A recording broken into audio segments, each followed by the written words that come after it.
Define parameters of program. Olá, eu sou a Priscila Franco, voz da Michael Burnham, e você está ouvindo um podcast da rede Trek Brasilis.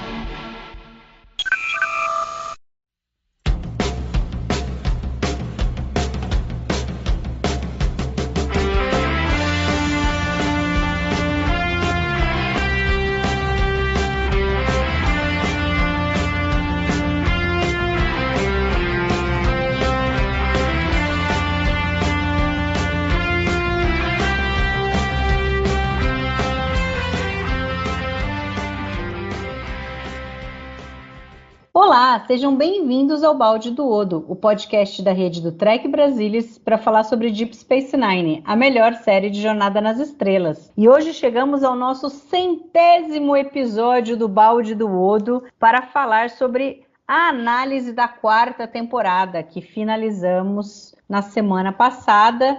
E agora vamos fazer um resumo de tudo o que aconteceu e verificar o que a gente achou dessa temporada em relação às anteriores e o que vem pela frente, quais as implicações aqui que nós tivemos nessa 4ª temporada e que vão ressoar nas próximas. E para falar sobre essa temporada, estão aqui comigo Luiz Castanheira. Olá, Luiz. Boa noite, Mariana. Boa noite, Alexandre.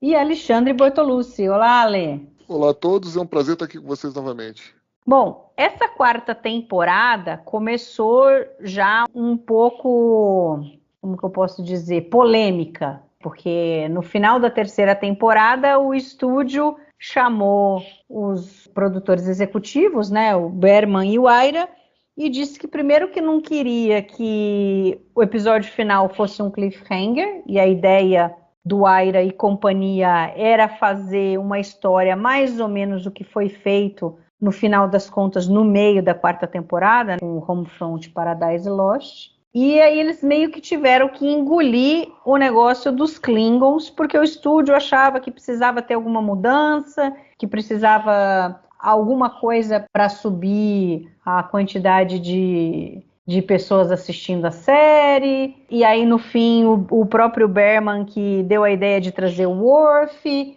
Então, eles tiveram que trabalhar com isso nessa 4ª temporada, porque não era a ideia deles, eles tinham a ideia de entrar com tudo, com o Dominion, e no fim tiveram que dar um break, pelo menos tirar o pé do acelerador, mas também peronomútil, porque eu acho que, pelo menos na minha visão, eu acho que eles conseguiram colocar vários elementos sobre os Dominions e a relação deles com o Quadrante Alfa, que talvez não fosse o que eles queriam, mas eu acho que eles conseguiram. E eu acho que eles conseguiram, de certa forma, aproveitar um pouco essa história de ter que colocar os Klingons. Mas eu acho que tiveram impactos nessa temporada. Em alguns pontos, eu acho que teve um impacto negativo, pelo menos para mim. Vamos ver o que vocês acham.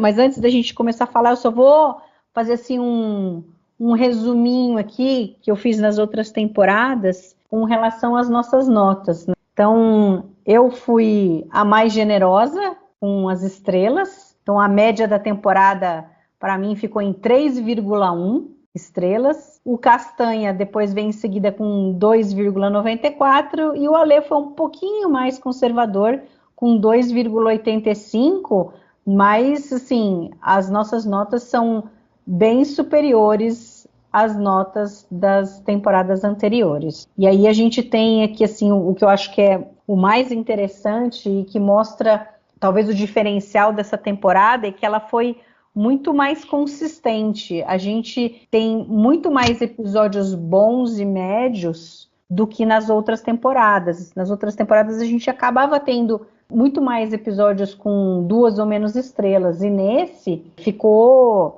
bem menos. Então é coisa de, na casa de 2 a 3 episódios ficaram com menos do que 2 estrelas. E na realidade, assim, eu tenho 2 com 2 estrelas e 1 com 1,5. O Castanha tem 1 com 2 estrelas, 1 ou 2 com 2 estrelas e 1 com 1.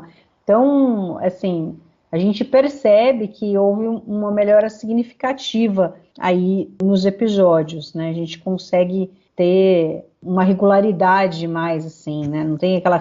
Porque, assim, é aquela coisa, 26 episódios na temporada é uma loucura. Vai escrevendo e tem horas que não dá para reescrever, não dá mais para fazer nada, ou que o jeito que saiu tem que sair porque tem que gravar. Então é interessante que nessa temporada aqui houve uma mudança bem grande em relação às temporadas anteriores. Ale, como que você vê essa quarta temporada aí? Principalmente, a gente pode começar falando mais específico assim, dessa questão que norteou a temporada toda e que mudou assim a direção de como o Aira, né, e os produtores executivos estavam pensando com a introdução dos Klingons e principalmente do Worf.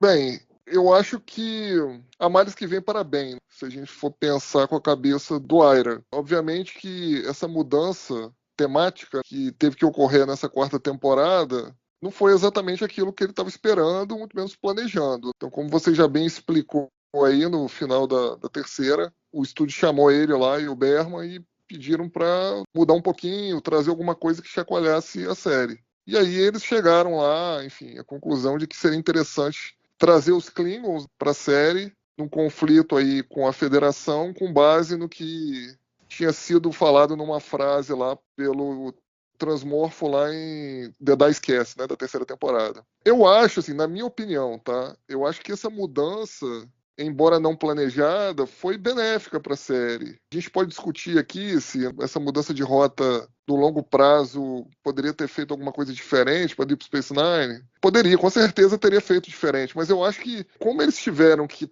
meio que trabalhar com algum grau de incerteza por estar trazendo elementos diferentes para a série, eu acho que isso acabou ajudando na criatividade mesmo. Eu acho que no final das contas o ser humano é bom trabalhar sob pressão, né? Então a gente tem os exemplos aí das guerras. Sempre a gente tem saltos de desenvolvimento tecnológico, principalmente quando existe guerras, aquela pressão. Importante frisar que eu sou contra a guerra, tá? Mas enfim, contra fatos não existem argumentos. Então eu acho que assim, para a série foi bom. E o próprio Aira, ele dá uma explanação sobre isso numa entrevista que ele deu para um livro. Depois, mais para frente, se vocês quiserem, eu posso até cotar ele aqui, as palavras dele. Mas eu acho que, de forma geral, foi benéfico, né? Você já citou aí, com certeza, é a temporada mais consistente da história de Jornada até esse momento.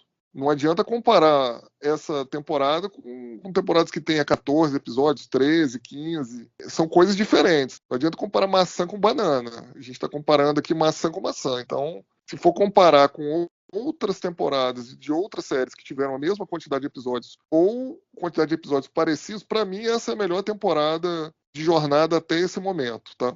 E, assim, para mim ela rivaliza aí entre as, talvez, 3 melhores temporadas da história de Jornada. E aí eu tô comparando com a série clássica, com a nova geração, com Voyager, eventualmente até com Enterprise. Então, essa é a minha opinião. E eu acho, sinceramente, Mari, que, né, o desvio do foco principal aqui, né, tematicamente falando, do que a série vinha sendo até a terceira temporada, eu acho que trouxe, assim, cara, um certo frescor, sabe? A gente conseguiu, assim, ter vários episódios diferentes. Eles não deixaram, obviamente, de ter histórias focando no Dominion, na intriga que o Dominion é capaz de fazer. Desenvolveram um pouco mais os genradares em relação ao que a gente já tinha visto nas temporadas anteriores. Mas eu acho que, assim, você trazer um elemento conhecido e com certo carinho dos fãs, como os Klingons e o Worf, foi extremamente benéfico. No longo prazo, se a gente for pensar bem, essa temporada também, ela traz algumas coisas muito interessantes, né? Porque ela contém muito setup para temporadas futuras. A introdução de vários personagens que vão se tornar muito importantes aí até o final da série. Posso citar aqui a Zial,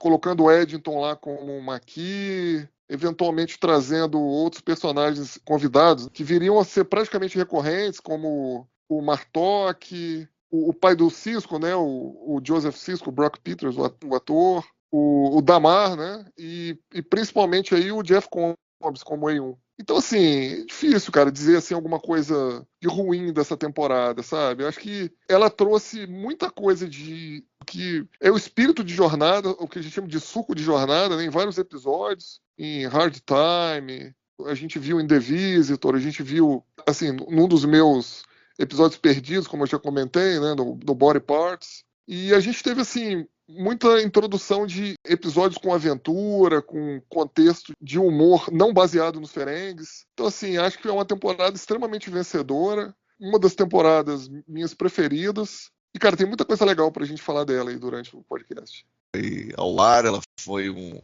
evento para a franquia, muito consistente, com 26 episódios a temporada, que às vezes quem está nos escutando esse número, o valor típico para a network era 22, você contratava 32.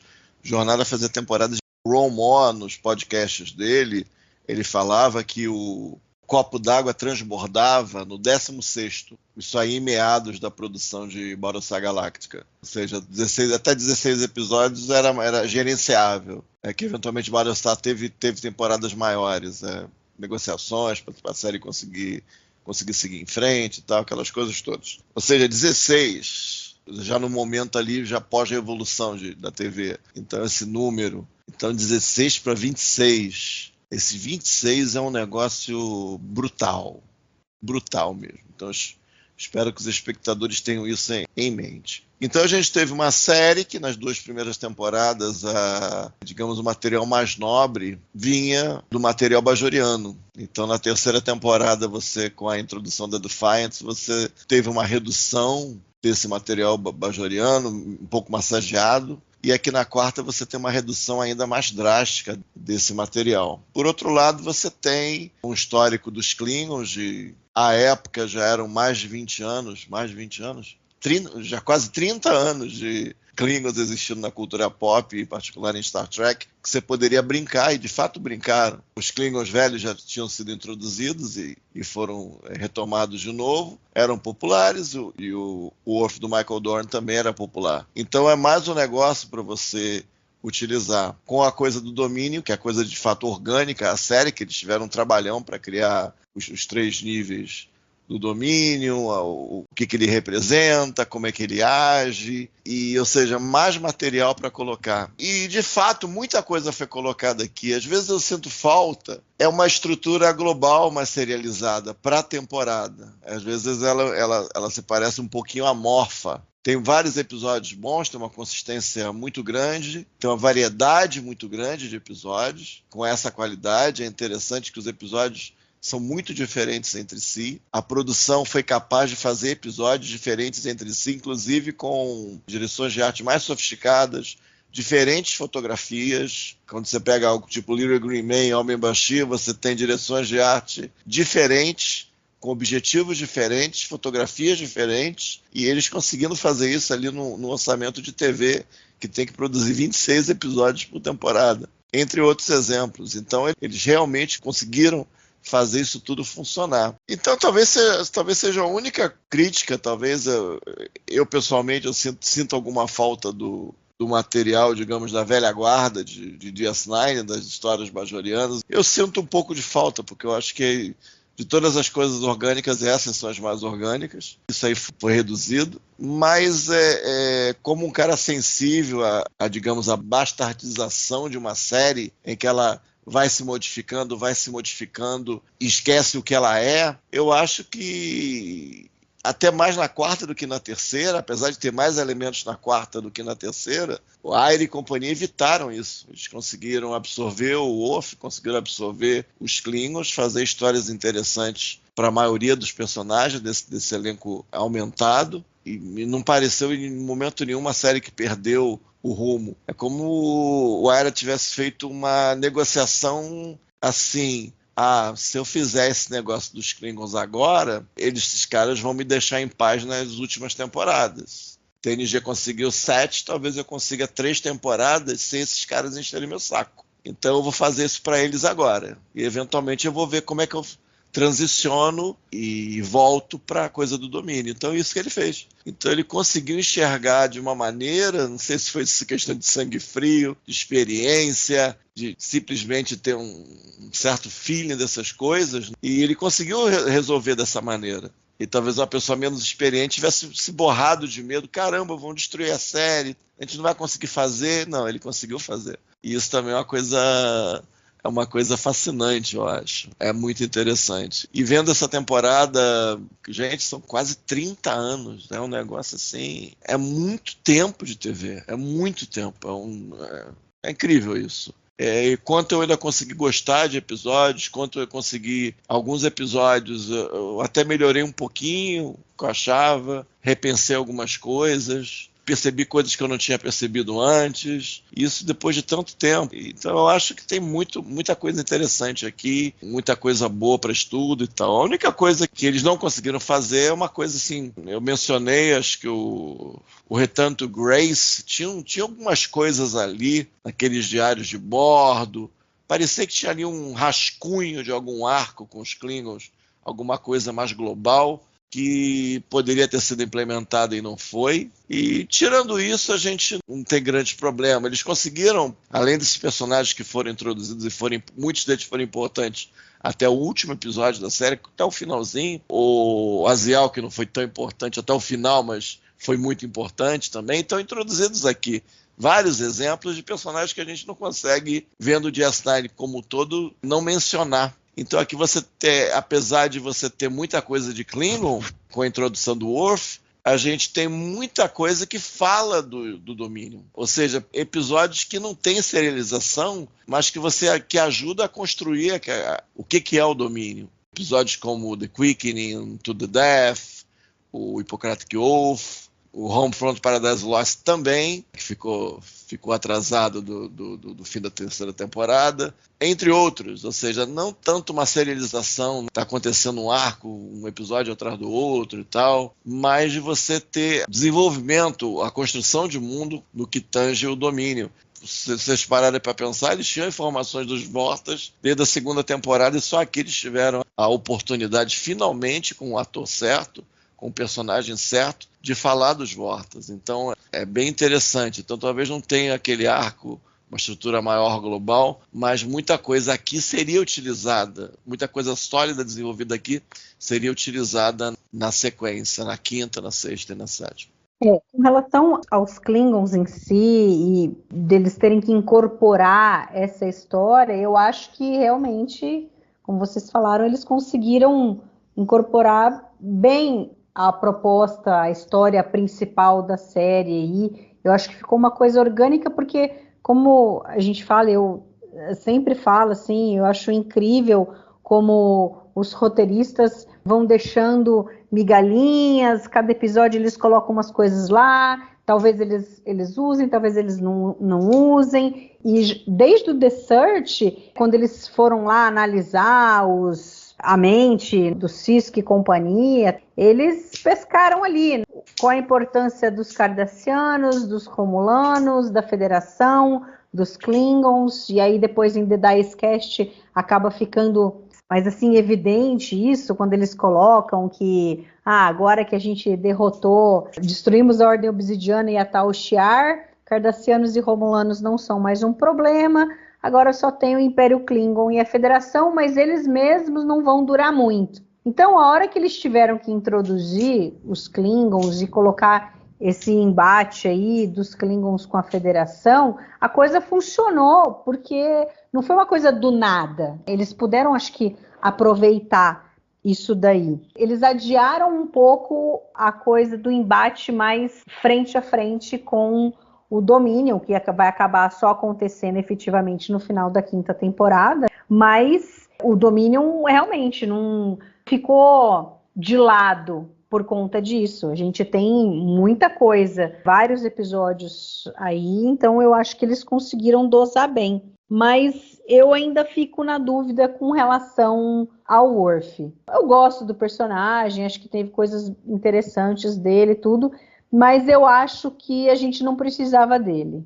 Eu acho que ele ocupou, sim, um espaço, e eu acho que algumas coisas ficaram de fora para que ele pudesse ocupar esse espaço, e para mim eu acho que foi prejudicial. Por exemplo, a Dax, ela já tinha uma ligação com os Klingons. Então a gente tinha lá a Blood Oath, que é super interessante, que marca que ela tem uma ligação ali com os Klingons da série clássica. E então, quer dizer, se você traz os Klingons para a série, A Dax meio que podia fazer um papel de ligação aí, que no final o Worf é quem faz. Mas ela poderia ter feito esse papel. E aí, o personagem dela poderia ter se beneficiado disso, porque daí eles iriam ter que colocá-la mais em evidência. Se a gente for ver essa temporada, ela tem um episódio que é dela, que é o Rejoined, e no fim ela ali ajuda um pouco, ela tem um pouquinho ali mais de tela em The Kicking,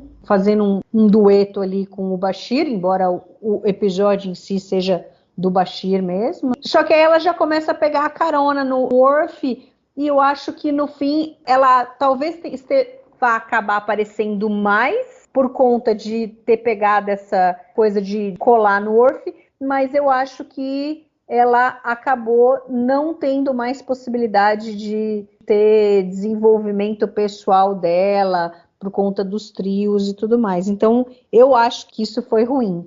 Mas o pior, eu acho que é para Kira. E aí, a Kira, na realidade, tem duas coisas envolvidas. Eu acho que o Worf entrando, a gente vê aí, tem, além do The Way of the Warrior, que na realidade é um telefilme, que não é um episódio do Worf, é ali de todo mundo, é da história, do Cisco. Mas assim, o Worf tem 3 episódios, e que não tem nada a ver com a questão da Federação e a guerra com os Klingons. É tudo muito pessoal. Tem desenvolvimento de personagem? Tem. Mas é muito pessoal. The Sword of Kahless, o Sons of Mog e o Rules of Engagement não anda para frente em nada com a história que eles queriam. E isso, para mim, eu acho que não foi bom. Para mim, são os... Tirando The Music, que para mim foi o episódio mais fraco da temporada, esses 3 aí sobre os Klingons, né, sobre o Worf, foram os que eu menos gostei. Os episódios ferengues, para mim, são melhores do que esses. E aí uma coisa que você falou, Castanha, que é interessante, que eles fizeram meio que algo que parecia ser um setup ali em Return to Grace. Eles poderiam ter uma oportunidade, que eles poderiam ter aproveitado essa história dos Klingons com isso que eles colocaram do Ducati, e esses episódios Klingons aí poderiam ter sido muito mais nesse sentido e com relação à guerra aí da Federação e Klingons do que só sobre o Worf. E aí, voltando, que eu não falei muito assim, da Kira, quer dizer, a gente tem 3 episódios a menos para dividir entre os personagens, e aí a Kira ainda tá sofrendo já desde a 3ª temporada com a diminuição dos episódios bajorianos,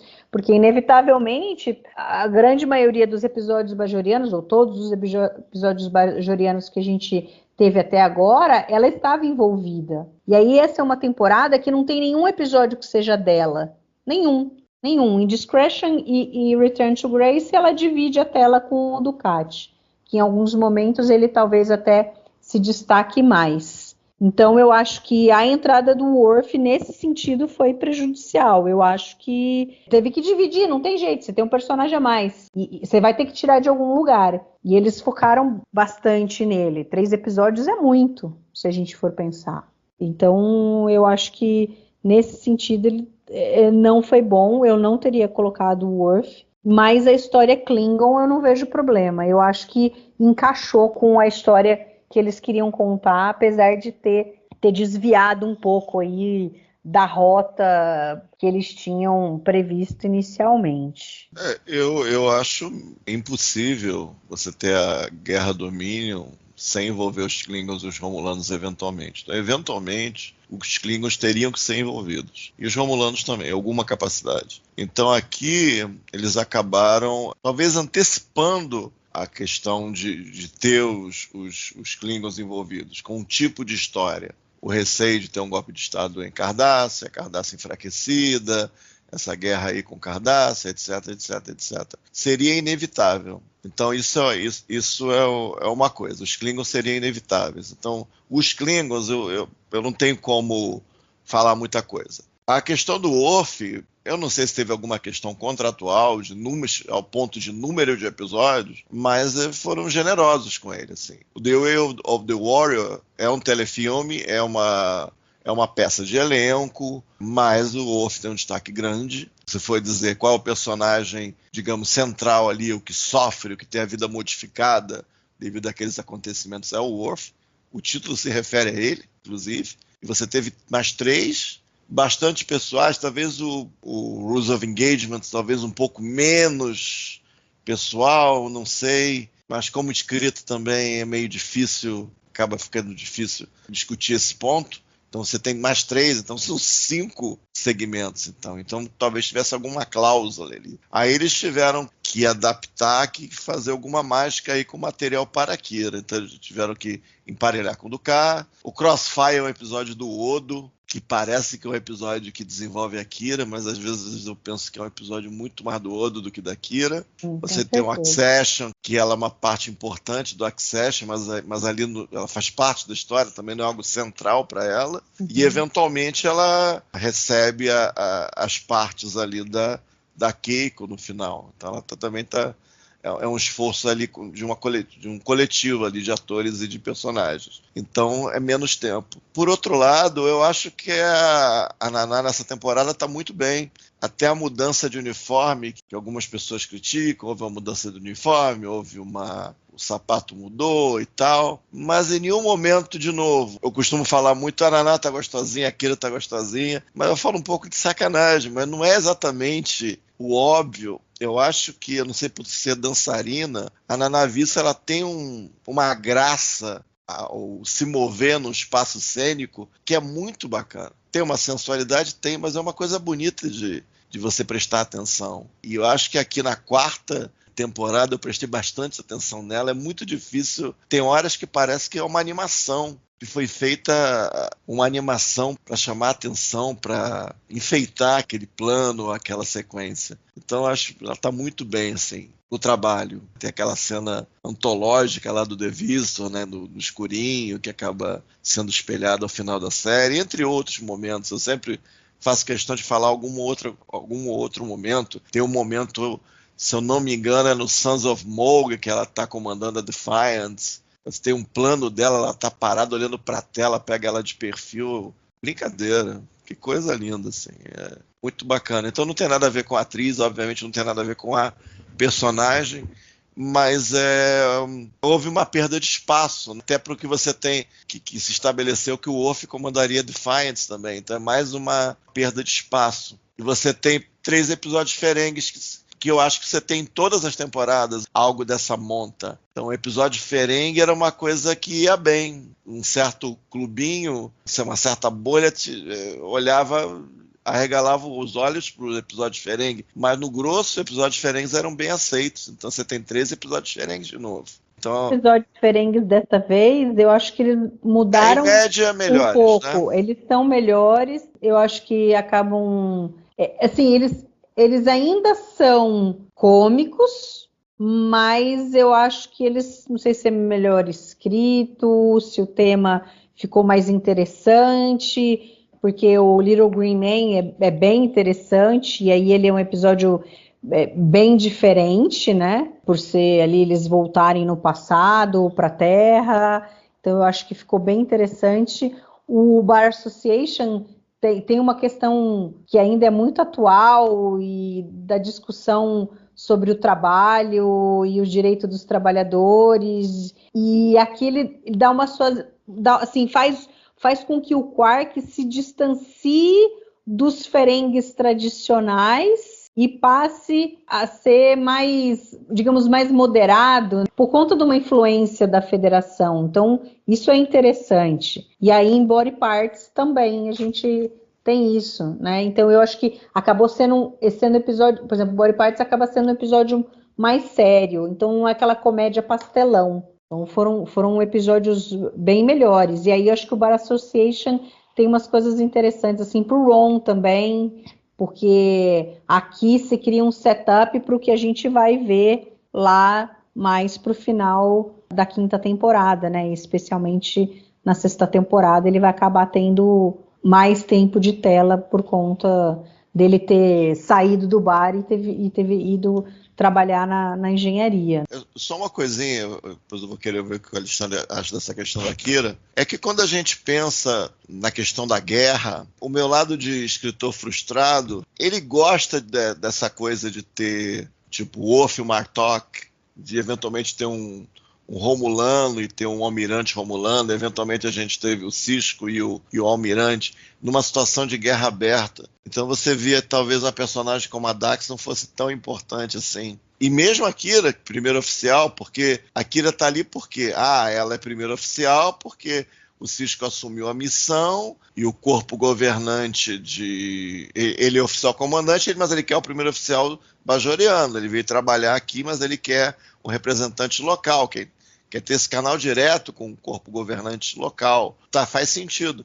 Mas quando você começa a pensar num conflito do quadrante alfa, esse tipo de decisão, esse tipo de decisão que tem a ver até com a existência da Kira nessa função, você começa a ver que não é tão importante assim, que as demandas da série vão mudando. Então eles navegaram isso aí da melhor maneira que eles puderam, mas essa mudança de temática, de objetivo, e no final que vira uma guerra mesmo, às vezes o personagem que você tem, você acaba tendo que dar uma massageada. Até fizeram coisas interessantes com a Kira no Apagar das Luzes, que eu gosto, por ter os cardassianos permanentemente envolvidos, felizmente, mas exigiu uma certa criatividade, né? Porque realmente a série foi tratando de coisas bem distintas. O que a série no começo, o espaço que ela tinha para trabalhar, os temas que ela tinha para trabalhar e o que ela tinha para trabalhar no final. Então isso tudo teve que ser tratado da melhor maneira. Acho que eles fizeram coisas muito boas, mas de fato estavam desbravando um novo território com a série, se parar para pensar.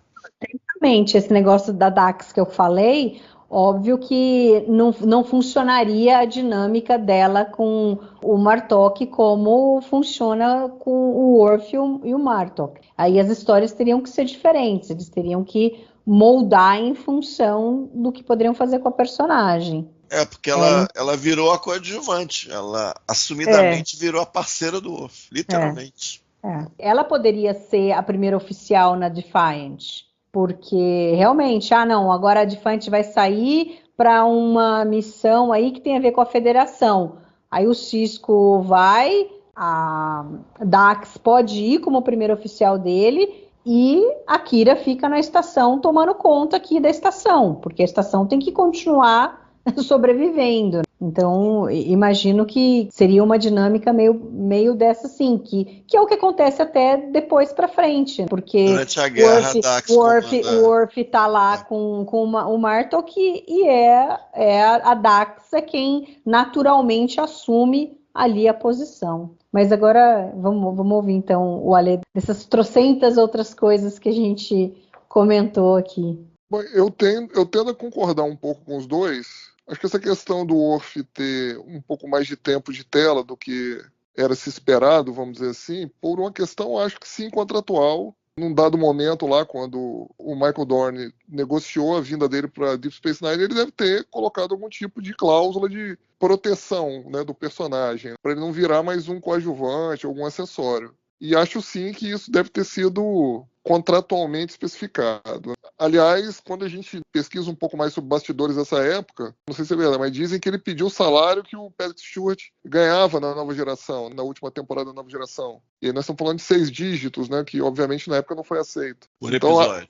Por episódio, exatamente. Então, enfim, não acho que seja algo muito diferente do que o Cassanha falou, não. Deve ter sido alguma coisa amarrada contratualmente. E aí fizeram lá 3 episódios com ele e você vê, né, que a Mari comentou, né, a vibe do episódio tem mais a ver com Klingon ou com mitologia Klingon do que essencialmente com algo que estava acontecendo de fato na série. Esbarra alguma coisinha ali de história B e tal, mas assim, conceitualmente eram episódios que poderiam ter, eventualmente, ter sido inseridos em qualquer outra série que o Worf entrasse, se esse fosse o caso. Em relação a Kira, eu concordo com a Mari também, que ela perdeu um pouco de espaço naturalmente, mas assim, no fundo, eu tendo a entender que também, eu não sei se foi uma coisa meio que de proteção para a atriz, para Naná. Então, só para lembrar que no final ali, né, meados pro final da 3ª temporada, ela sofreu lá um problema pessoal sério, lá um ataque violento, né, num assalto e tal. E aí, assim, como a gente não tem muita informação, já faz muito tempo, eu não sei se isso afetou psicologicamente a atriz na época, entendeu? Então talvez tenha sido uma forma dos produtores, dos escritores, darem um pouco mais de espaço aí para a atriz. Mas isso é só conjectura da minha parte, tá?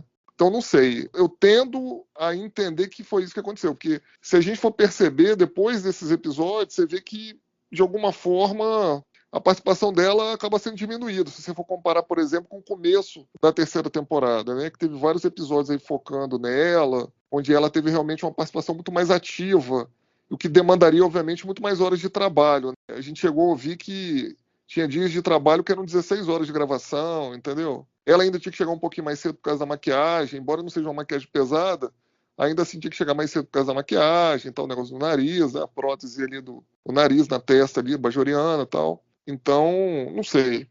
Na minha, assim, eu conjecturo que possa ter sido alguma coisa assim. Claro que a vinda do Worf também, né, impacta, porque vocês já comentaram também que tem a questão de dividir, né, tem que dividir o tempo. Aí o cara contratualmente consegue lá uns 3 episódios para ele ter protagonismo, vai sobrar menos. A gente precisa entender também o contexto do Alexander Siddig na época. No final da terceira temporada falavam dele deixar a série, de tirarem o personagem, enfim. E aí os produtores bancaram e, querendo ou não, arrumaram também mais tempo de tela para ele. Se a gente for comparar aqui, eventualmente, aqui, não só tempo de tela, mas também representatividade na tela. A gente não teve nas temporadas passadas nenhum episódio igual a gente teve, por exemplo, Our Man Bashir, ou mesmo The Quickening, onde ele foi, de fato, protagonista. Ele realmente tocou o episódio, levou o episódio nas costas. Então aí realmente vai diminuindo o tempo de tela para todo mundo. E aí também, assim, em questão da Dax, cara, eu acho que ela, assim, a escrita melhorou nessa temporada para ela.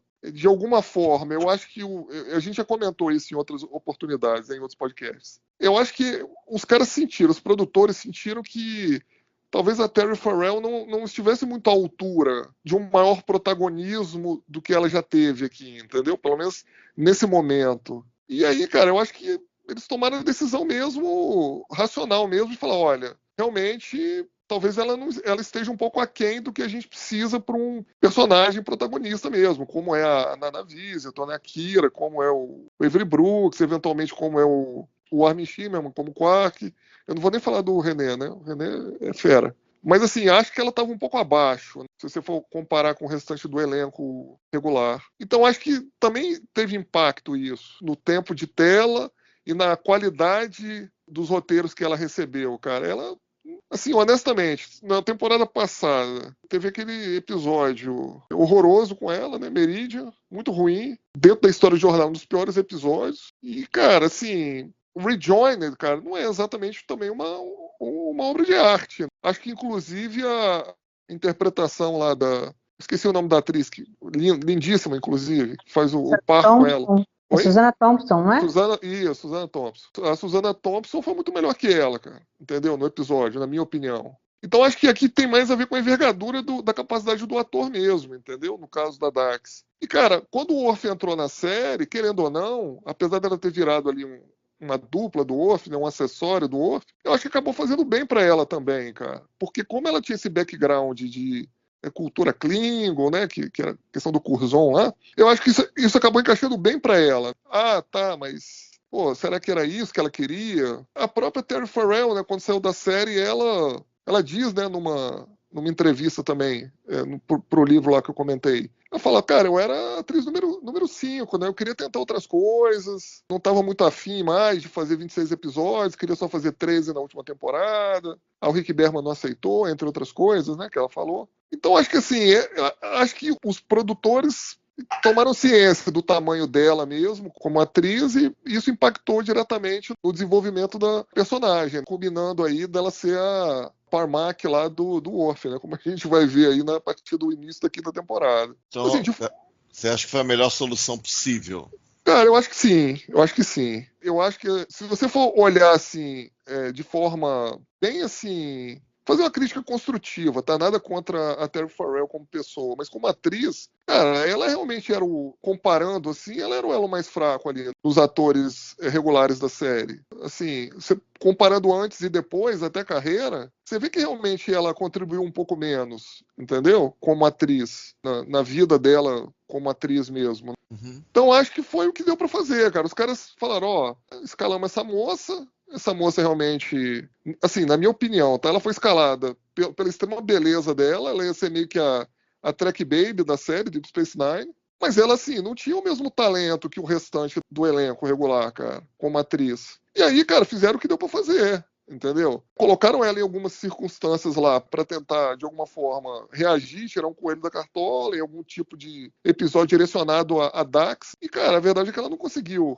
E aí os caras falaram, deixa ela um pouco mais de secundária aqui, que talvez o negócio aconteça um pouco melhor. E foi que, de fato, o que aconteceu, como vocês comentaram. Nessa final da 4ª temporada aqui, ela ficando mais como ali aquela pessoa que usa mais a experiência para tirar um pouco mais aquelas tiradas um pouco mais espirituosas, eventualmente aconselhando o Worf em algumas circunstâncias, ou mesmo o Cisco, parece ter sido o melhor papel para ela, assim, cara. Eu acho que como protagonista, realmente, com todo respeito a Terry Farrell, não dava para ela, não. Eu não sei, eu acho que assim, no começo realmente ela era bem inexperiente, mas eu acho que ela foi ganhando mais confiança, só que eu não sei se eles não achavam que ela fosse dar conta, ou se ela não iria dar conta mesmo, mas eles nunca conseguiram escrever para ela direito. Assim, até antes de Meridian, todos os episódios que eram voltados para ela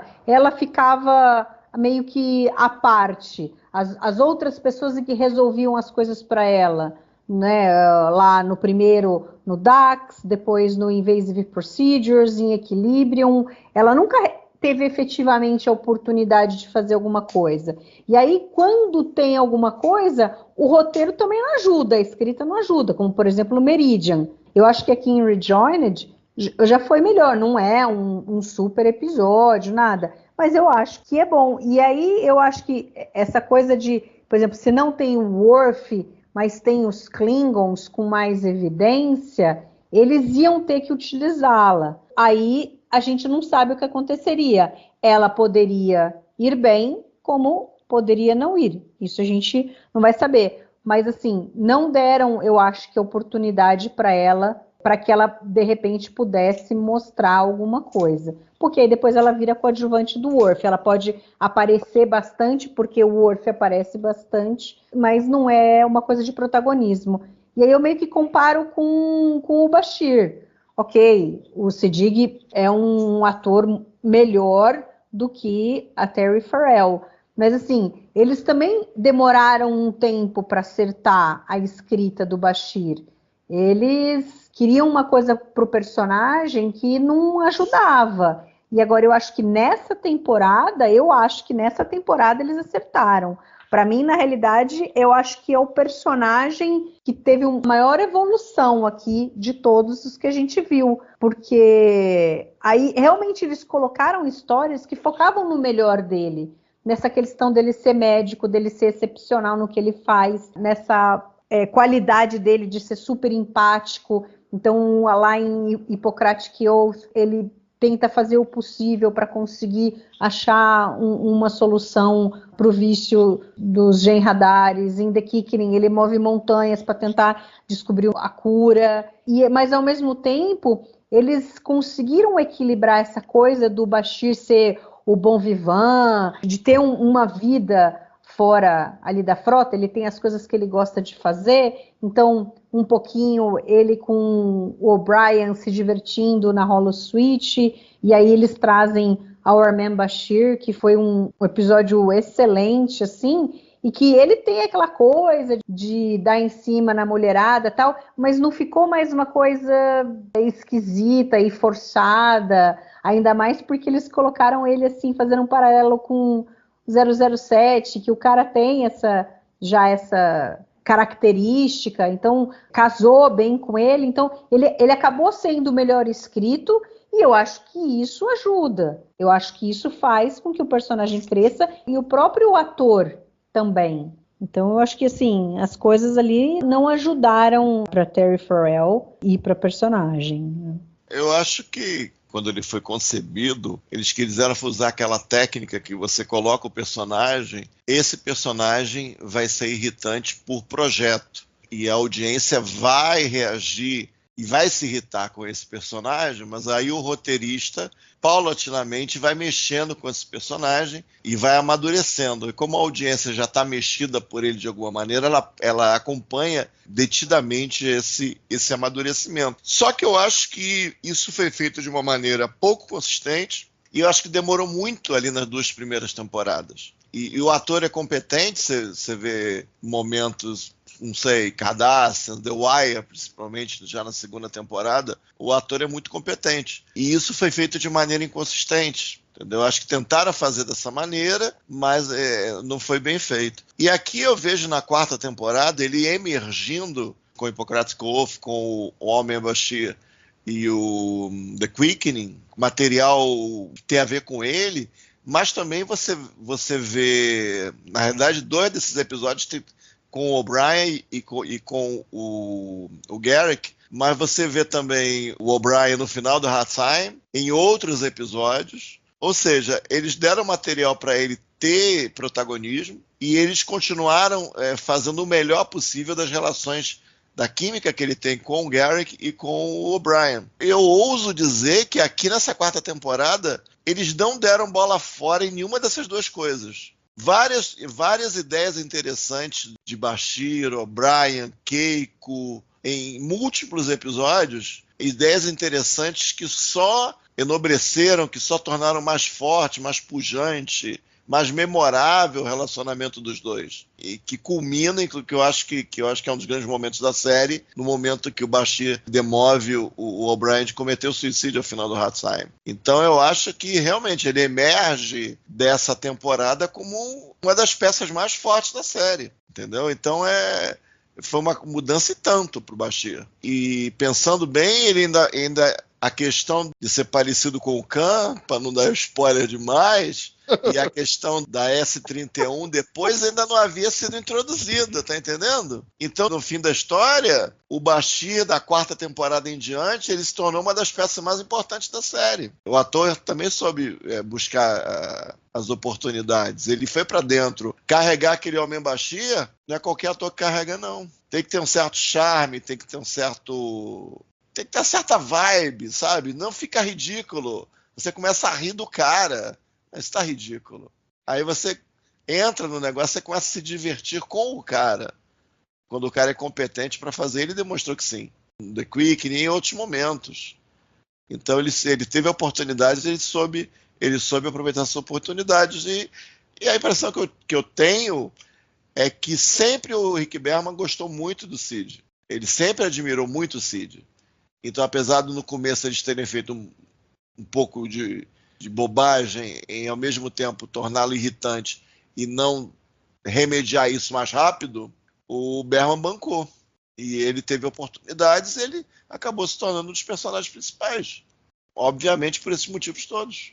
E se for pensar bem, questão de oportunidade aproveitada, mesmo em episódios, vamos dizer assim, duvidosos das primeiras 2 temporadas, ele ainda se mostrou potencial. Melora, por exemplo, tá longe de ser um bom episódio, mas ele atuou bem, entendeu? E, assim, eu não quero ser polêmico, mas, assim, eu acho que Blue Dolphins, talvez se tivesse uma atriz um pouco melhor, na minha concepção, teria sido um episódio melhor também, entendeu? Eu não gostei tanto, assim, da interpretação da Terry Farrell no Blue Dolphin, entendeu? Contracenando lá com os 3 Klingons clássicos e tal, entendeu? E o episódio poderia ter sido totalmente dela. Também é sobre isso, sobre aproveitar as oportunidades. Às vezes, por mais que o material não seja o melhor, às vezes o ator consegue extrair alguma coisa do material. Claro que isso não vai acontecer sempre, mas assim, eu acho que o Siddig sempre deu muito mais indicativos de que conseguiria, né, fazer as coisas acontecerem do que a Terry Farrell. Infelizmente. Sim, é que os 2 começaram a entrar em Deep Space Nine em momentos diferentes da carreira. O Sid já era um ator que tinha mais experiência. A Terry não tinha nada, então ela vinha pegando experiência e aprendendo ali, né? Então, você pegar um episódio da 2ª temporada ainda é muito cedo para ela. Ela precisou de mais tempo. Mas aí, a hora que chegou num momento em que talvez ela tivesse a capacidade de dar conta de fazer a coisa, aí já meio que se sacramentou e ela ficou meio que estagnada. O último episódio de trio é o Rejoined. O último episódio de trio, com ela. Dali pra frente, ela é o ajudante do Worf aqui. É claro que isso se intensifica quando eles ficam juntos, mas aqui você já tem... Já se nota isso aqui. Já dá pra se notar. Eu acho que eles meio que... Não, é isso mesmo e vamos empurrar isso. E aparentemente ela, ao menos de modo geral, não era muito contra. Eu acho que ela falou algo depois da série. Tipo, quando teve a questão da segunda temporada, que fizeram 3, 4 episódios trios com a Nicole DeBoer, e eu acho que ela comentou alguma coisa, eu lembro vagamente disso. Tipo, eu acho que ela tinha na cabeça dela o episódio com a mãe da Jadzia, nunca foi feito, e foi feito muito rapidamente com a Ezri na última temporada. Eu acho que teve alguma coisa assim, mas com a Jadzia, o último episódio trio, digamos, claro, puro sangue, foi o Rejoined. Então você tem aí mais quase 3 temporadas de suporte Klingon, digamos. Assim, eu não concordo que o Siddig tinha mais experiência que a Terry Farrell quando eles entraram no Deep Space Nine. A Terry Farrell tinha sido o protagonista de uma série de televisão, cara. Tudo bem, durou uma temporada só, mas ela já tinha sido protagonista de uma outra série quase 10 anos antes, entendeu? Então, assim, eu acho que, assim, eu não vou falar de teatro aqui, que eu não... É que ela sempre pareceu muito verde. Você não tem essa impressão? Então, mas ela fala que ela era verde. Então, mas ela ficou verde a carreira inteira, é isso que eu quero dizer, entendeu? Ah, tá. Entendeu? O problema para mim não é a quantidade de tempo anterior. Eu acho que é a capacidade, de fato, da pessoa se desenvolver, né, naquela profissão. Entendeu? Essa é a minha opinião, tá? Sendo polêmico aqui, como eu disse, eu não quero de nenhuma forma, assim, detonar a Terry Farrell, mas, assim, como atriz, infelizmente, ela estava degraus abaixo do resto do elenco, independente de tempo, assim, na minha opinião. Acho que até o Aaron Eisenberg conseguiu, em dado momento, muito mais sucesso como ator do que ela, tendo muito menos experiência também, entendeu? Eu acho que é uma questão de dom mesmo. Mas, enfim, não vou ficar... Vocês acham que mais algum outro ator perdeu espaço ou ganhou espaço nessa 4ª temporada, além da Kira e Bashir? Eu acho que o que vocês acham? O O'Brien teve o que ele tem normalmente, e ele acaba sempre tendo assim um episódio focado no O'Brien, que aí a gente tem aqui o Hard Time, que é um dos melhores da temporada, e aí ele tem, né, Hippocratic Oath com o Bashir e algumas coisinhas assim no meio que não é muito, que é trama B, né? Mas por conta do ator fazer filmes e tudo, ele acabava mesmo, às vezes, não tendo tanto protagonismo aqui. Então, eu acho que ele não teve nenhuma mudança assim, radical. Eu acho que talvez o Odo tenha tido menos foco nele, porque a gente, no fim, tem o Crossfire e o Broken Link, que ele está em evidência. E aí ali, ok, Homefront, Paradise Lost, mas é muito mais do Cisco do que ele, mas ele está presente também. Mas eu acho que teve menos coisa do Odo. Não sei o que vocês acham. Eu acho que de forma geral também. Eu penso parecido com a Mari. Eu acho que de certa forma, para acomodar o Worf, todo mundo acabou perdendo um pouquinho de tempo de tela, né? E a Mari já cantou aí. O Colmini, contratualmente, também estava liberado para fazer um filme por ano, né? Então, ele ia fazer as coisas dele. Ele falou, cara, vou fazer minhas coisas. Teve aquele episódio Starship Down, né, se eu não me engano, que ele tinha uma parte lá do episódio que tinha sido escrita para ele que eles tiveram que mudar. Que entra o Eddington. E no fim o Eddington fica ali fazendo o papel do engenheiro. Acho que é isso. Seria o Colmini. Então, assim, mas ele sabia, né? O Colmini, tipo assim, os produtores, quando colocaram o Colmini na série, sabiam que a condição era essa. E assim, é uma pena, né? Porque o Colmini sempre, quando teve material para trabalhar, ele sempre arrebentou, né? o Hard Time aí, realmente, é um episódio super clássico, né? É um show, né? Ele dá um show de interpretação nesse episódio. De forma geral, ele é excelente, né? As interações dele, né? Como o homem comum da estação, tal. Eu gosto muito. Mas não tem jeito, né? Você coloca um protagonista top 3 ali da série a partir desse momento que entrou, né? O Michael Dorn para trabalhar, cara, os outros realmente vão perder um pouco de tempo. Até o Armin Shimmerman começou a também fazer uns trabalhinhos por fora, em Buffy, né? Em The Practice também, porque ele viu que realmente diminuiu um pouco, né, o tempo de tela dele, né, a partir dessa 4ª temporada. Então... Eu acho que aqui ele continua tendo. Ele tem 3 episódios ferengues, que ele é super protagonista nos 3. Então, o Quark, aliás, é outro personagem que eu diria que ali, depois do Bashir, foi um que se destacou na temporada, na evolução do personagem. Eu acho que, ok, aí depois vai descambar de novo, porque na 5ª e na 6ª, em cada uma delas tem episódios ruins, ferengues pra caramba, mas enfim, eu acho que nessa... Não, que absurdo você falar isso. Mas nessa temporada, olha, eu não gosto dos episódios ferengues, mas nessa temporada, os 3 episódios são interessantes, principalmente o Little Green Man. Eu acho que eles acertaram ali na coisa do Quark. O Quark, por ser o dono do bar, é um personagem que ele tem vários episódios que ele aparece basicamente em uma cena. Então é isso que deu tempo apesar dele ter 3 episódios que ele está ali presente, são dele, né? Tá na conta dele. Tem muitos episódios que ele aparece uma cena, só aparece a cena do resíduo, tá entendendo? Então eu acho que isso que começou a dar mais tempo a ele de procurar trabalho além de DS9. Essa que é a questão. Mas o bom que tem essa característica, é um personagem que não é o piloto da nave, que não é o oficial de segurança, que não é o herói, é o bartender, também tem um peso diferente.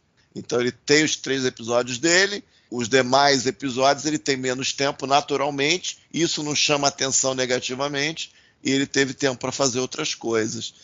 Eu fico pensando que o Odo talvez entre um pouquinho na conta da questão bajoriana, não sei, mas a Mariana apontou, de fato, tem menos Odo na temporada. Tem episódios importantes com ele, o Crossfire e o Broken Link. Eles estão separados mais ou menos metade, né? Metade e fim da temporada, mas tem menos espaço para o Odo, de modo geral. Ele participa, mas tem menos espaço, sim. Então, mas de forma geral, foi todo mundo. O Cisco também teve menos, entendeu? Eu acho que a Mari meio que matou isso quando ela disse que... Para acomodar, né? Teve que acomodar por causa da Kira, mas acho que isso acabou afetando todo mundo, né? E o Cisco teria que ter menos, né? Porque na terceira eles fizeram de um jeito para ele ter um crescendo, até para se tornar o capitão final. Então eles investiram muito no Cisco na terceira temporada, era normal ele ter menos espaço. Mas ele tem...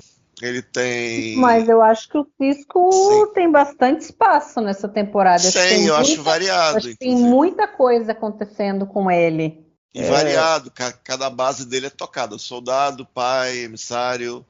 Eles conseguem tocar nas bases todas do Cisco ao longo da temporada. E eu acho que é raro um episódio que ele não tem um mínimo de presença, fazendo uma coisinha ou outra.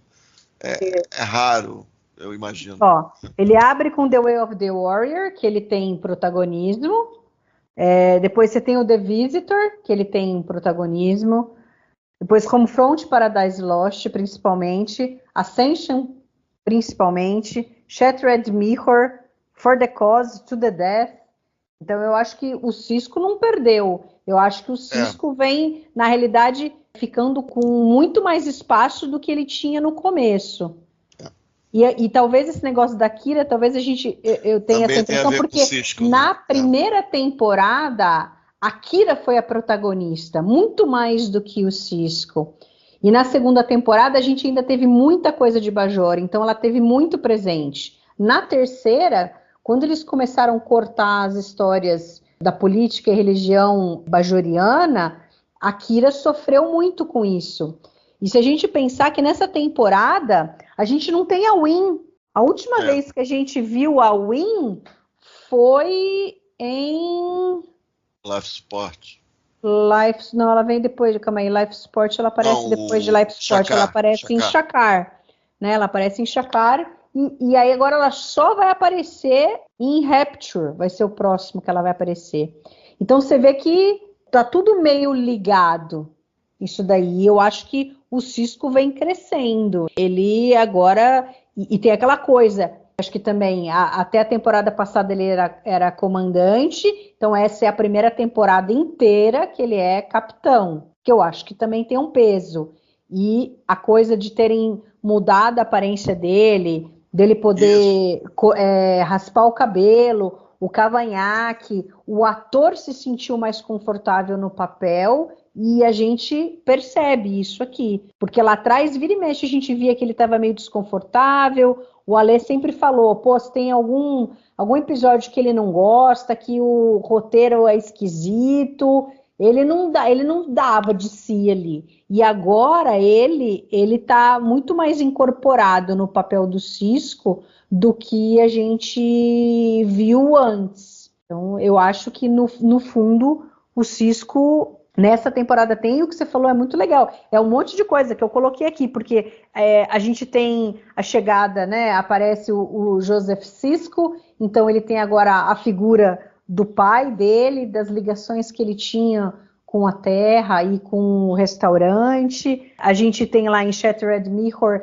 ele ter que se deparar com a Jennifer e o que isso significa para ele. Tem a Cassidy, que o relacionamento dele estava indo bem, e aí agora nessa temporada, no For the Cause, ela é presa, então quer dizer, ele tem a namorada que aí ele agora tem que lidar com o fato de que ela vai ficar 6 meses fora, e o que isso vai significar com o relacionamento deles, por ela ter ajudado os Maquis. Então, eu acho que tem muita coisa acontecendo com o Sisko. Eu não vejo que ele não é um que tenha perdido espaço. Concordo. Eu acho que ele ficou abaixo nessa temporada do que ele teve na terceira. Tudo bem que o Past Tense não é exatamente o melhor episódio, né, dele, mas acho que a participação dele na terceira temporada foi mais decisiva, onde ele foi protagonista. Eu acho que o The Way of the Warrior, ok, ele tem participação, mas não é um episódio dele. The Visitor,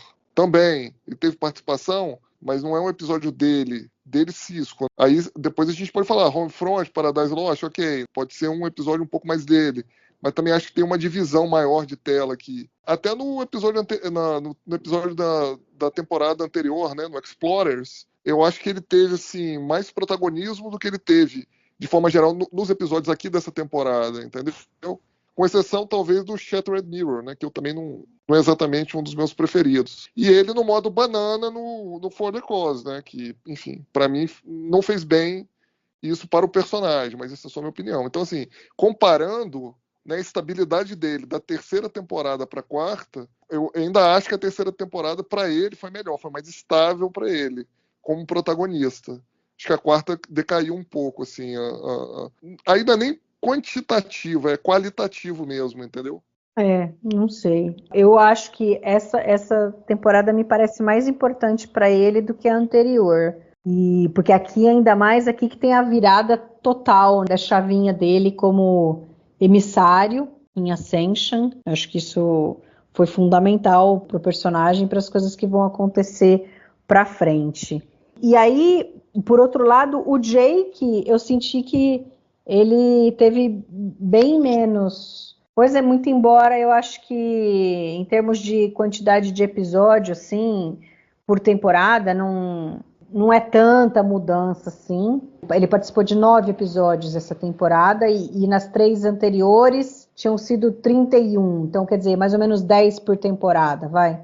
Mas, assim, ele teve um ponto alto e um ponto baixo. Em The Visitor, ele foi bem, mas aí o outro que ele poderia ter ido muito bem, que poderia ter sido interessante para o personagem, que é o The Muse, foi um episódio fraco. E a gente vê assim que o o Jake é um personagem que ele tá num momento que ele tá procurando o sentido da vida dele, o que ele vai ser, o que ele vai fazer. Eles jogaram essa coisa do Jake escritor, e aí ao mesmo tempo ele perde o Nog, que o Nog vai para a Terra estudar na Academia da Frota, então ele fica meio perdido ali, mas eles poderiam ter trabalhado isso daí, na realidade, no The Muse, essa coisa dele tentando se encontrar o seu lugar no mundo, mas eles não conseguiram fazer isso daí. Então eu acho que ele também ficou meio à parte, assim. Quando ele apareceu, não foi tanto ali, ok, Homefront Paradise Lost, principalmente ele com o avô no restaurante, encontrando um pouco o Nog, tiveram algumas coisas interessantes, mas também não teve nada assim que se destacasse como na temporada, assim, mais em relação às outras. Acho que não mudou muito. Não sei o que vocês acham. Não sei se mudou tanto a posição dele na série. Ele tem uma posição menor na série. Eu acho que o Homefront Paradise Lost, a participação dele é muito boa, que o legal é a família ali, que é a memória, contar aquela piada do jacaré, que é engraçada, e reencontrar o Nog, porque o Nog acaba até sendo um personagem mais versátil para você escrever do que o Jake. Para você acertar um episódio com o Jake, acaba ficando um pouco mais difícil. Exatamente o que você vai escrever. Você vai escrever um negócio muito palha, ou se você quer escrever um negócio mais sofisticado, você vai ter que pensar muito.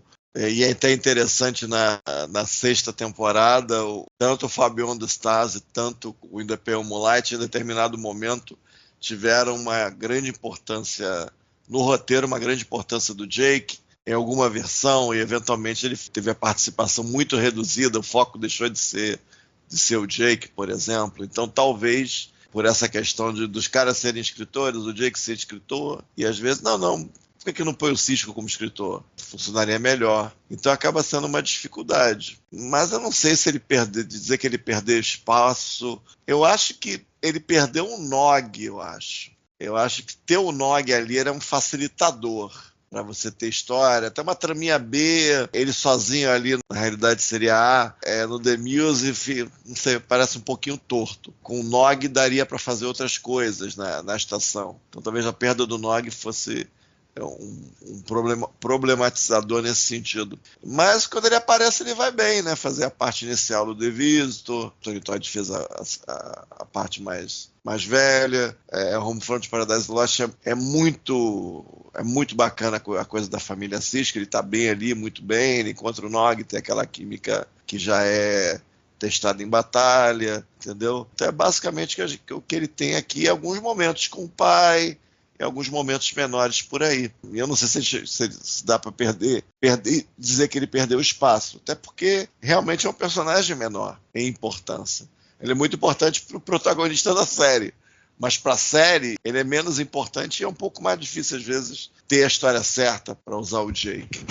Aí a gente tem um pouco do Nog e do Ron, que não aparecem muito, acho que 4 episódios cada um aparece, mas eu acho que assim, as coisas que acontecem aqui são importantes para o que a gente vai ver deles depois. Então eu acho que é um setup legal da história do Nog. Já na temporada anterior ele já tinha essa coisa de ir para a Academia da Frota, mas é que aqui efetivamente ele vai, né, em The Little Green Man. E o Ron em Bar Association, quando ele se desvincula ali do Quark, saindo do bar e passa a trabalhar para o O'Brien. Então eu acho que isso vai ser interessante, essas duas coisas para os dois, porque a hora que a gente estiver lá no começo da 6ª temporada, cada um num lado ali vai ter uma história para estar participando ali, vai estar aparecendo com mais frequência. Vocês têm alguma coisa que vocês querem comentar dos dois? Eu acho que a temporada não teve medo de mexer nas coisas. Mexeu na vida do Sisko, mexeu na vida do Kat, mexeu na vida do Nog, mexeu na vida do Ron, mexeu na vida do Quark. Já tinha mexido na do Worf, mas o Worf é que mexeu com a série. Mexeu na vida do Dodo. mexeu na vida da Kira.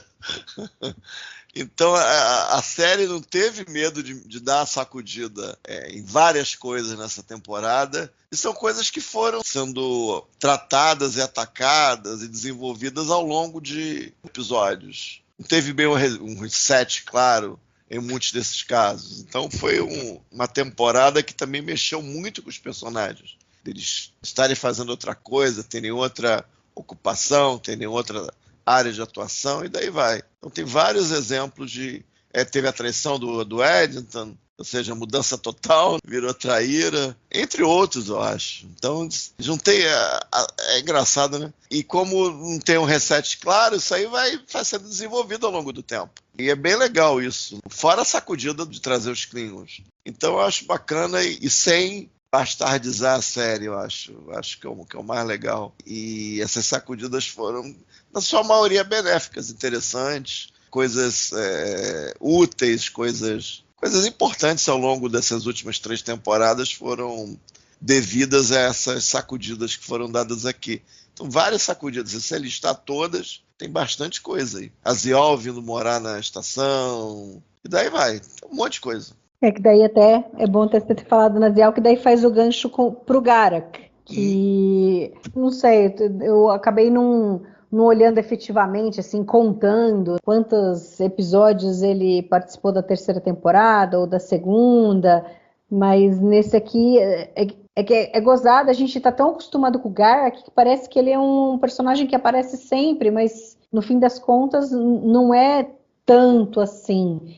Eu acho que a partir da na 7ª temporada ele vai acabar aparecendo mais, principalmente na 6ª, mas nessa temporada a gente acaba tendo o Our Man Bashir, que ele divide ali, né, faz um dueto com o Bashir, que é ótimo. Eu gosto muito das conversas dos dois, assim, é muito legal. No The Way of the Warrior tem um pouquinho, mas é aquela coisas que acontecem no The Way of the Warrior vão ser interessantes para uma conversa que ele vai ter com o Odo lá em A Call to Arms, que é muito interessante, né? Então, quer dizer, as consequências de muita coisa desses episódios aqui da 4ª temporada, a gente vai ver depois. E aí ele em Broken Link, que vai fazer ali também a ponte para em Purgatory Shadows e by Infernus Light, que eu acho interessante. E ele pagando o pato, né? O Quark nunca foi para prisão e o coitado do Garak vai passar 6 meses. O Quark ficou, Quark sei lá, né? Um pouquinho, uma semana, sei lá o quê. Nem lembro, a gente chegou a comentar. Levar meu travesseiro. Mas o Garak é quem acaba pagando o pato ali e tal. Então, ele acabou aparecendo menos, mas sempre que ele aparece é interessante, né? O mesmo em Body Parts, não, é em Broken Link mesmo, que ele tá tentando empurrar a Bajoriana lá, dona do bar celestial, do café celestial pro Odo e tal. Então... Eu vejo como realmente uma diminuição da participação dele nessa temporada, porque a gente não teve nenhum episódio dele. A gente teve lá o The Wire, na temporada passada a gente teve lá o Duplo, Probably Because The Dice Cast. Então parece que faltou um episódio para ele nessa temporada, que a gente vai ver na temporada. Protagonismo, não, é verdade. Exatamente. Então a gente vai ver na próxima temporada, né, um duplo, mas pro final também ele agindo como um protagonista peronomútil lá no Empok Nor. Então, assim, acho que faltou um pouco de material para ele. Mas também acho que cai na conta do Worf aí, né? Coloca na conta aí 3, 4 episódios pro Worf, fica difícil realmente você pegar um cara que não é nem do elenco principal oficialmente. Claro. Entendeu? Mas acho que isso é ajustado aí a partir da temporada que vem. Ele volta a ter um certo protagonismo e depois... É porque assim, depois das revelações que a gente teve no duplo da temporada passada, gerou-se uma expectativa em relação ao personagem. E aí ficou meio que um anticlímax, né? Porque a gente acabou não vendo muita coisa dele nessa temporada, né? A gente, ficou salivando depois do The Wire. Depois veio, na temporada seguinte, o duplo lá, né? Probably Because The Dice Cast, que mostra a relação dele com o Ten, eventualmente como era a vida dele, pelo menos uma parte dela lá, quando ele era da Ordem Obsidiana. A gente queria ter uma continuação no estilo do que foi feito no Broken Link.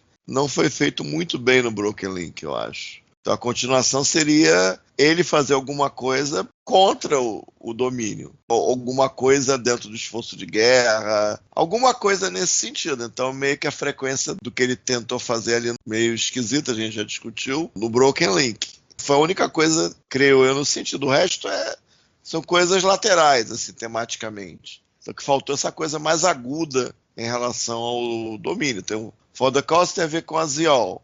O Body Parts, ele dá suporte ali ao Quark. O Broken Link, ele tá dando suporte ao Odo, tirando essa cena dos torpedos lá. E mais o que teve? O Shattered Mirror, mas ele é o do Universo Espelho, não é Mas aí... o Garrick Prime. E em The Way of the Warrior, ele luta ali ao lado ele tá do Kat e tal. Mas é como parte do elenco, né? Eu acho que ele é até usado de maneira interessante para enviar a mensagem lá para Cardassia. É o uso que normalmente se faz dele, ou que se fez dele em alguns momentos, mas protagonista realmente não é.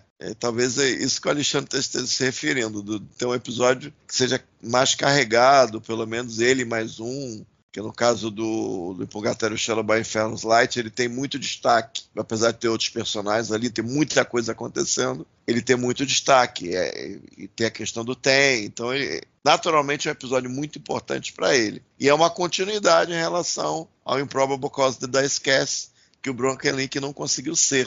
De certa maneira mas não tem essa potência toda. Depois a gente teria, mesmo não episódios tão grandes, nas duas últimas temporadas, episódios do Garrick mesmo. Eles se comprometeram a ter esses episódios pro Garrick, coisas mais centradas no Garrick. Lembrando sempre que é um personagem recorrente. Por mais que seja um personagem adorado, que o ator é adorado pela produção já na época, e pelos fãs também já na época, é um personagem recorrente. Né? Então é mais difícil. Difícil até de reclamar, se você parar para pensar. Mas é de fato. Pensando que ele é um personagem recorrente e que nessa temporada, como o Ale bem colocou ali na fala inicial dele, nós tivemos a introdução de 5 personagens recorrentes aqui nessa temporada. Então, lembrando, lá em The Way of the Warrior aparece o General Martok, embora ele tenha uma participação pequena aqui ainda, nas próximas temporadas ele vai aparecer muito mais.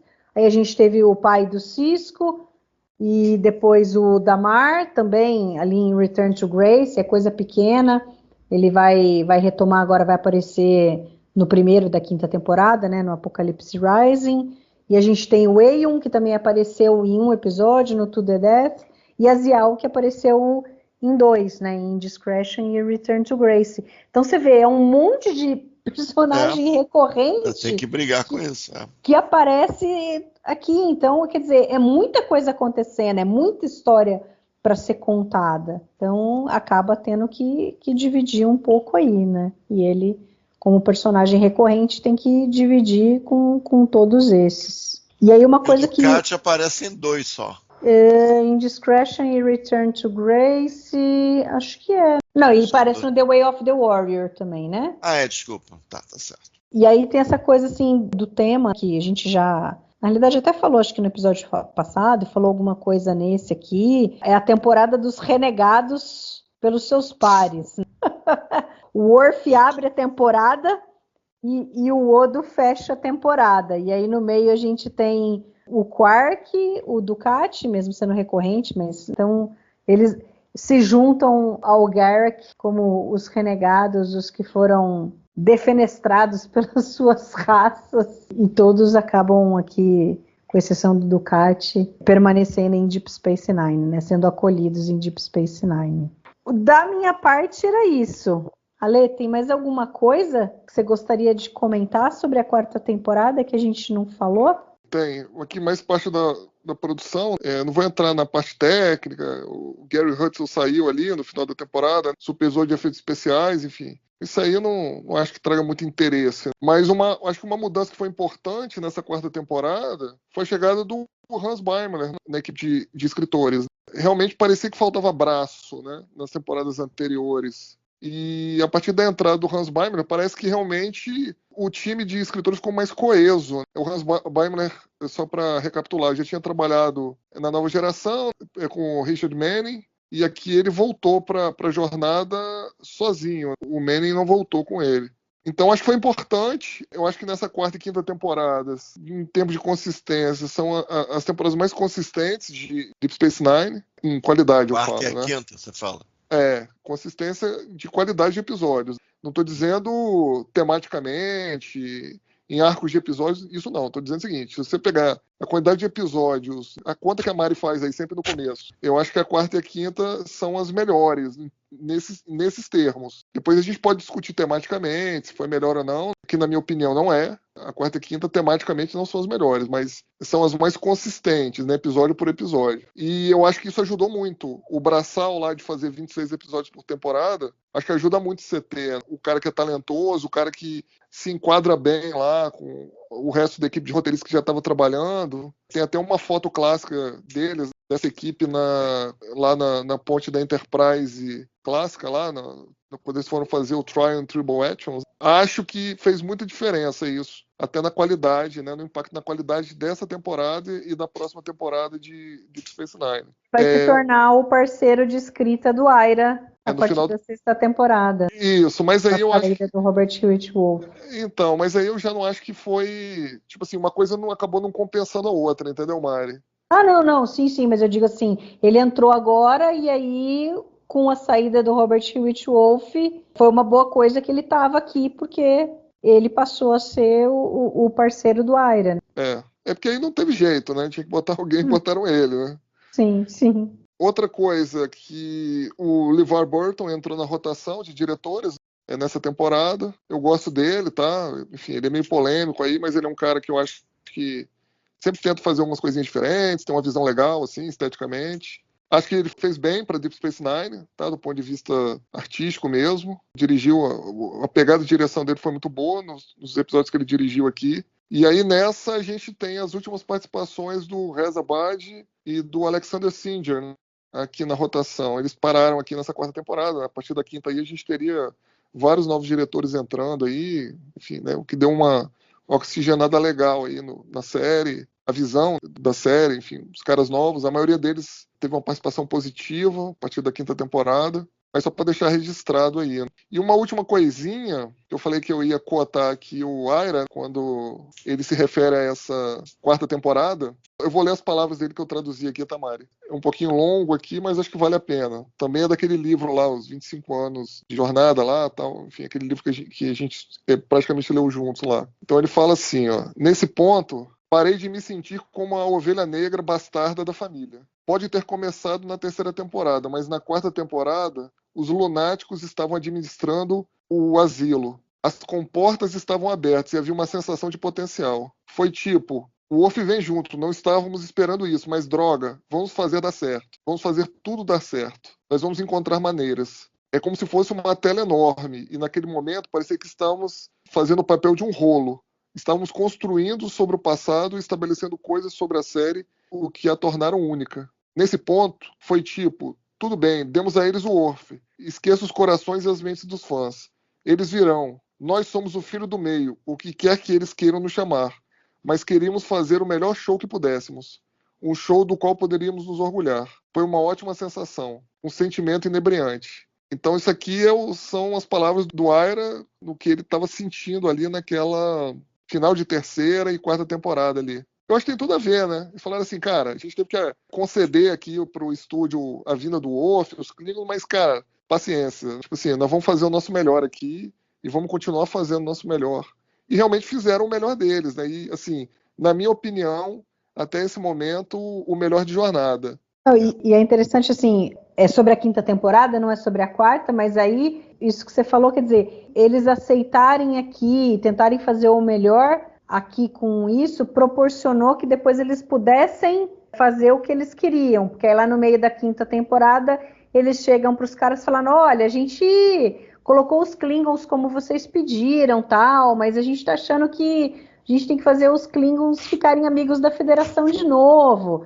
Mas os Klingons não vão embora, eles vão continuar aqui, pode ser? Quer dizer, acho que o Aira realmente era um cara que tinha um jogo de cintura, ou pelo menos aqui em Deep Space Nine, que a coisa importava e que ele sentiu que dava, ele tentou equilibrar tudo ali e conseguiu. E acho que as coisas também deram certo no fim, né? Porque, embora Deep Space Nine tenha sofrido, entre aspas, por não ter ficado como a única série de Jornada nas Estrelas na TV por mais tempo, com a entrada de Voyager, por outro lado, o fato de Voyager ter entrado, aí no fim os caras ficaram tudo em cima de Voyager e em algum momento desencanaram e deixaram o Aira fazer o que ele queria, né? O que ele não conseguiria se Deep Space Nine fosse a única série de Jornada na TV por mais tempo. Exatamente. Até porque nessa época Voyager estava com vários problemas de bastidores ali. Michael Piller volta, depois sai. Enfim, tinha-se ali sérias críticas sobre a qualidade artística da série, a audiência dela, né, que tentava levar o canal da UPN sozinho nas costas. Então, foi isso mesmo, Mário. Os caras meio que deixaram os roteiristas lá, a equipe de produção de Deep Space Nine mais em paz, né? A partir do momento que eles ganharam essa briga do Worf e dos Klingons, aí eles, cara, deixa essa série aí, vamos nos preocupar com Voyager aqui. E deu no que deu, né? Acabou sendo uma bênção, né? Assim, porque a série foi muito bem feita, tudo, mas, por outro lado, ela acabou não tendo um protagonismo que merecia ter. Mas a história... Ela não conseguiria... Mas aí é aquela coisa, ela não conseguiria ter... se ela tivesse um protagonismo, ela não conseguiria, talvez, ter a qualidade que ela teve. Não dá pra ter tudo. E a história mostrou também que o tempo vai passando e ela vai sendo cada vez mais protagonista, né? Sim. O Castanho já comentou, 30 anos depois, nós estamos aqui falando dela. Entendeu? Não, e ela continua sendo assistida. E não somos os únicos. Pois é. Isso é legal. Eu acho que essa temporada é um marco assim, na história de Star Trek. Assim, tem defeitos e tal, mas quando você olha para trás, você vê essa temporada, você vê que foi um momento importante, foi um momento especial para a história dessa gigantesca franquia americana. Fico feliz que terminamos esse nosso 100º episódio. Viva nós! Já passamos do meio da série, né? Ascension foi a metade dos episódios, então agora a gente já está começando na segunda metade dos episódios de Deep Space Nine. Daqui 15 dias a gente abre a 5ª temporada. E vamos ver, estou curiosa, porque eu tenho olhado ali, tem muita coisa que eu não me lembro. E é bom, né? Às vezes é uma bênção você ter uma memória ruim, porque daí eu vou assistir um monte de episódio e vou ver que eu não lembrava da maior parte das coisas. Então eu vou aproveitar novamente, quase como se fosse assistindo pela primeira vez. Isso é legal. Inclusive eu assisti hoje o Apocalypse Rising e falei, eu não lembrava nada, eu só lembrava que eles ficavam lá igual o Klingon e iam, mas eu não lembrava mais nada do episódio. Então foi interessante rever hoje. E acho que vai ser bem isso nessa 5ª temporada. Muito bem. Ale Castanha, muito obrigada pelo bate-papo. Valeu, gente. Valeu, até a próxima. Muito obrigada a você também que ficou nos escutando até agora. Não deixe de comentar lá na página do TB, lá no YouTube. Se você quiser ouvir também, você pode pegar e ouvir o podcast em qualquer um dos agregadores de podcast, no Spotify e qualquer outro, que nós estamos lá presente. E a gente volta daqui 15 dias com Apocalypse Rising, o primeiro episódio da 5ª temporada. Até lá!